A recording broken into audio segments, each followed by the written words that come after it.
हवाई हमला हो, गिरे आरटी के गोले या सीओ साहब का रनर आपको बुलाने आ जाए, आप और मैं अपनी जगह से नहीं हिलेंगे। जो लोग नहीं जानते सीओ का रनर कौन होता है, तो ये वो दूत होता है, संदेश वाहक होता है, जो सीओ के ऑफिस के बाहर खड़ा होता है।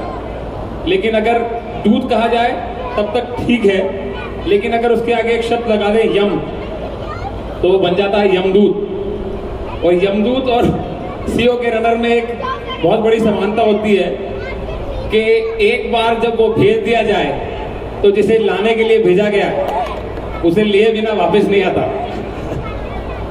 तो शुरुआत में चंद एक हिदायतें, कविता सुनने सुनाने के कायदे, कविता के दौरान हवाई हमला हो, गिरे आरटी के गोले या सीओ साहब का रनर आपको बुलाने आ जाए, आप और मैं अपनी जगह से नहीं हिलेंगे।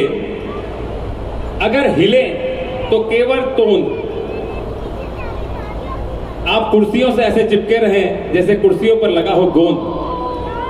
तोंद जिसे पढ़े लिखे लोग टमी कहते हैं, जवान से जेसियों के बीच में जहां ज्ञान अर्जित करके रखा जाता है, शरीर का वो भाग तोंद कहलाता है।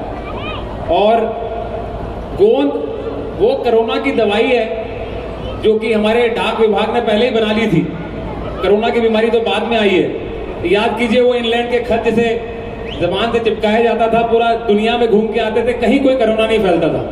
लेकिन वो दवाई को हम लोगों ने ध्यान नहीं रखा और कोरोना का सामना करना पड़ा। तो हिले तो केवल तोंद, आप कुर्सियों से ऐसे चिपके रहें जैसे कुर्सियों पर लगा हो गोंद। खैर, जाएंगे भी कहां? टूआईसी साहब से बात हो रखी है, हर निकास द्वार पर आरपी वाले आपको खड़े मिलेंगे। कविता अच्छी लगे या बुरी, कविता अच्छी लगे या बुरी, तालियां बजाएंगे, आप समझ गए हैं, ये औरों को समझाएंगे। ये जो एक दो लोग जिन्होंने अभी ताली बजाई थी, वो लोग हैं जो ये बात समझ गए। तो जो समझदार है उन्होंने अभी ताली बजाई थी, खुद के समझदारी पर सबकी मोहर लगाई थी। कोई बात नहीं, अगर आप चूक गए थे, ताली बजाते बजाते रुक गए थे, मत होइए हैरान, आगे भी मौके मिलेंगे श्रीमान। तो कविता का शीर्षक है छुट्टी, सैलरी और पेंशन। यहां बैठा कोई भी फौजी ऐसा नहीं होगा जो ये तीनों नाम सुन के जिसके मन में गुदगुदी ना हो जाए। तो कविता का शीर्षक है छुट्टी, सैलरी और पेंशन। अगर तीनों पूली मिले तो फिर किस बात की टेंशन। लेकिन ऐसा होता कहां है श्रीमान, जब भी मिलता है मौका किस्मत दे जाती है धोखा। ऐसा ही कुछ हमारे राइफलमैन राम सिंह के साथ हुआ। गर्लफ्रेंड से बात के बाद राम सिंह उदास था, 2 दिन की अर्जेंट छुट्टी जाना था, होने वाली घरवाली से किया वादा निभाना था, मैडम का जन्मदिन था, साथ में करना था सेलिब्रेट।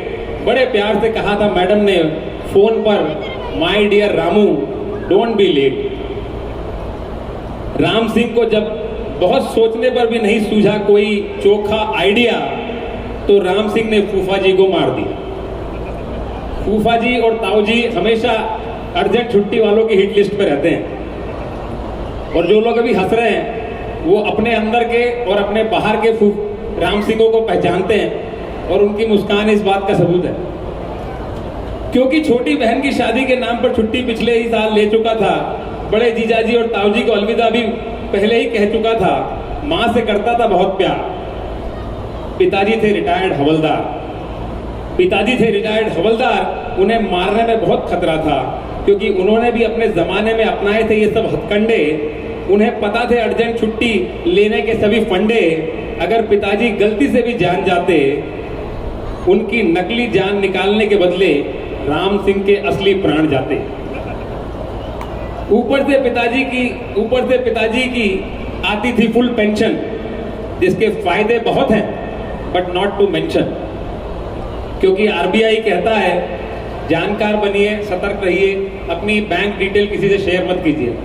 वैसे आरबीआई हमारे कार्यक्रम का स्पॉन्सर नहीं है, लेकिन कोई अच्छी बात बिना स्पॉन्सर के भी शेयर करने में कोई खराबी नहीं है। तो ऊपर से पिताजी की आती थी फुल पेंशन, जिसके फायदे बहुत हैं बट नॉट टू मेंशन। ये सब सोचकर हो गई राम सिंह को टेंशन, उसके दिमाग में थी खलबली, बाहर आत्मा की शांति के लिए मौन।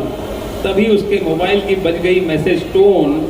लिखा था, your salary account number XXXX420 has been credited with ₹50,000। ये वो क्षण होता है फौजी की जिंदगी में जो हर महीने में एक बार आता है, जब उसका दिमाग चाचा चौधरी से भी तेज चलने लगता है। दुनिया का ऐसा कोई काम नहीं है जो वो उस अगले 2 घंटे में नहीं कर सकता। तो राम सिंह का भी दिमाग दौड़ा। मैसेज पढ़ते ही राम सिंह के चेहरे पर आ गई स्माइल और निपट गई फूफा जी की फाइल। फिर क्या राम सिंह ने आओ देखा ना ताव और मार दिया दाव। लेकिन यह तो बस शुरुआत थी, अभी तो बहुत लंबा सफर तय करना था। राम सिंह की लीव बस को उसके घर पहुंचने से पहले प्लेटून हवलदार, CHM, senior JCO, company commander, SA, SM, adjutant और CO साहब नाम के बस अड्डों से गुजरना था। पर मन में था विश्वास और पूरा था विश्वास, वो होगा कामयाब एक दिन। साहिबान, कविता भले लगे आपको अधूरी, लेकिन बात कह चुका हूं मैं पूरी। अरे भाई, छुट्टी जाना है तो जाना है। हम सभी जानते हैं गीता का वो संदेश जो सदियों पुराना है, ना कोई मरता है ना कोई मारता है। बहुत बहुत धन्यवाद। ये कविता मैं बटालियन के थैंक यू लेडीज जेंटलमैन, धन्यवाद, बहुत बहुत धन्यवाद।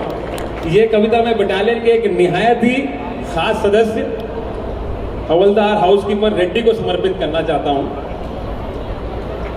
आप लोगों में से जो लोग उसे जानते हैं वो ये बहुत आसानी से समझ गए होंगे कि मैं ऐसा क्यों कह रहा हूं, और जो नहीं समझे हैं वो उनकी प्रस्तुति के बाद जान जाएंगे। हम में से ज्यादातर लोग बटालियन को उतना नहीं दे पाते जितना कि हम चाहते हैं या हम सोचते हैं। बट हाउसकीपर हवलदार रेड्डी जैसे लोग हर रोज ये साबित करते हैं कि ये काम वाकई में इतना मुश्किल नहीं है।